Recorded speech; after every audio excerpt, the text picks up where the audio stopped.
Assalamualaikum warahmatullahi wabarakatuh. Salam sejahtera untuk kita semua.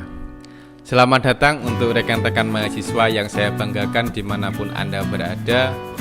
Semoga kita selalu dalam keadaan sehat walafiat dan selalu dalam lindungan Allah Subhanahu wa Ta'ala. Selamat datang untuk di ruang pembelajaran, yaitu ruang belajar perpajakan Fakultas Ekonomi dan Bisnis Unisnu Jepara. Pada video kali ini saya akan sedikit menjelaskan terkait dengan gambaran di Ketentuan Umum Perpajakan atau KUP.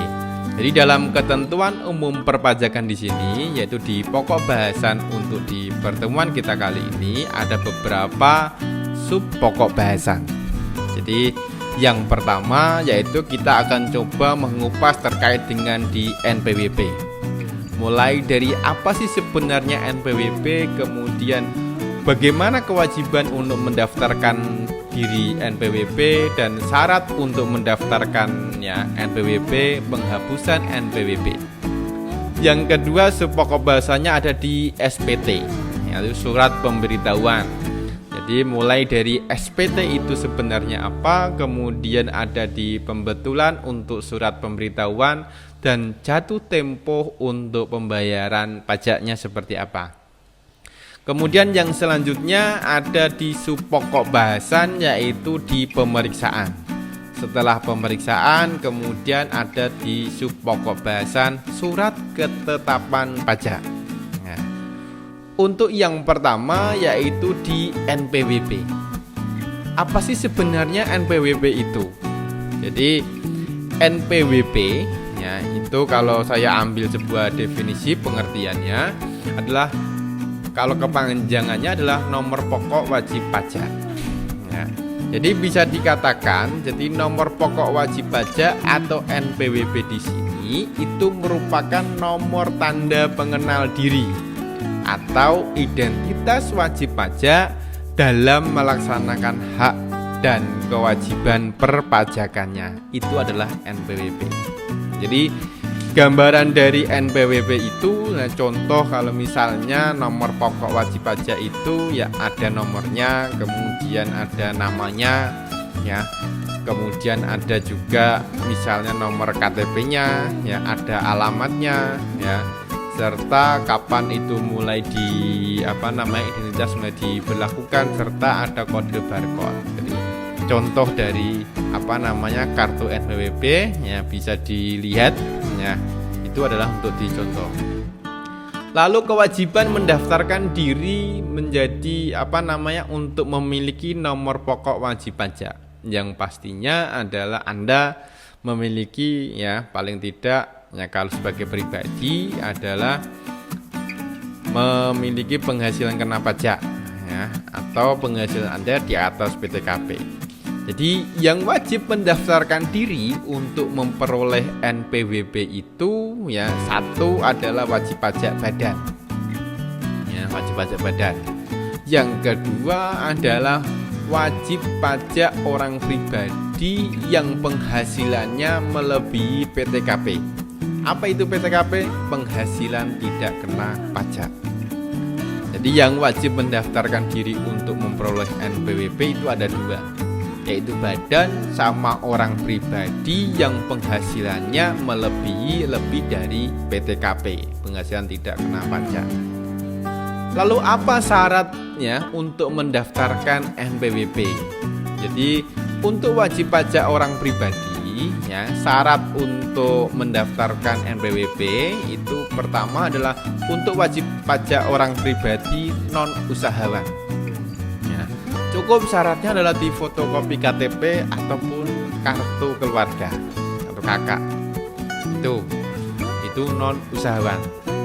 Sedangkan untuk wajib pajak orang pribadi yang memiliki usaha itu bisa berupa fotokopi KTP ya, atau kartu keluarga, kemudian surat keterangan tempat kegiatan usaha atau SKU, atau pekerjaan bebas dari instansi yang berwenang, sekurang-kurangnya lurah atau kepala desa ataupun petinggi. Itu untuk syarat mendaftarkan NPWP ya.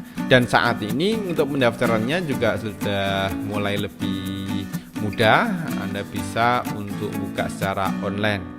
Nah, itu untuk di syarat untuk mendaftarkan NPWP.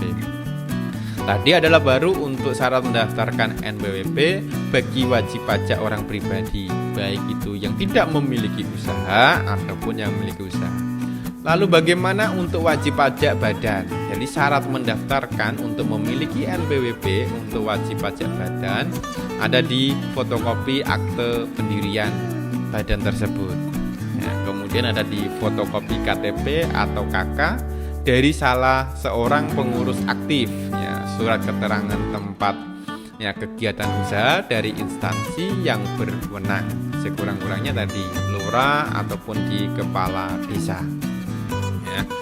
Kemudian ada syarat untuk mendaftarkan NPWP, ya, yaitu bendaharawan, ya, itu sebagai wajib pajak atau pemungut atau pemotong. Ya. Untuk bisa menjadi pemotong, ya, atau menjadi bendaharawan sebagai wajib pajak atau pemungut atau pemotong, itu untuk mendaftarkan NPWP-nya fotokopi surat penunjukan sebagai bendaharawan. Nah, kemudian ada fotokopi KTP bendaharawan yang tersebut. Lalu bagaimana untuk menghapus NPWP tersebut? Jadi penghapusan NPWP itu harus memenuhi beberapa syarat. Yang pertama, jadi untuk wajib pajak orang pribadi itu telah meninggal dunia dan tidak meninggalkan warisan. Yang kedua, bagi wanita yang sudah menikah atau kawin, ya, tidak dengan perjanjian pemisahan harta dan penghasilan. Jadi kalau misalnya ada seorang perempuan yang sudah menikah, nah, jadi kalau misalnya dia tidak ada pemisahan harta, perjanjian pisah harta, maka NPWP-nya bisa untuk diajukan penghapusan. Kemudian untuk wajib pajak badan yang telah dibubarkan secara resmi berdasarkan ketentuan peraturan perundang-undangan yang berlaku dengan syarat ada akte pembubaran dan neraca untuk likuidasi. Kemudian yang terakhir adalah wajib pajak orang pribadi lainnya yang tidak lagi memenuhi syarat sebagai wajib pajak. Itu untuk di penghapusan NPWP. Ya, jadi lalu dalam badan jadi akan dikukuhkan untuk menjadi PKP. Jadi lalu bagaimana untuk pencabutan pengukuhan sebagai pengusaha kena pajak atau PKP? Yaitu PKP itu dapat dicabut ya, dilakukan dalam hal pengusaha kena pajak pindah ke KPP lainnya. Yang kedua, pengusaha kena pajak bubar. Dan yang ketiga, pengusaha kena pajak tidak memenuhi syarat lagi sebagai PKP. Dan yang selanjutnya, pengusaha kena pajak yang jumlah peredarannya dalam 1 tahun pajak tidak melebihi batas pengusaha kecil PPN. Nah, itu terkait dengan di NPWP.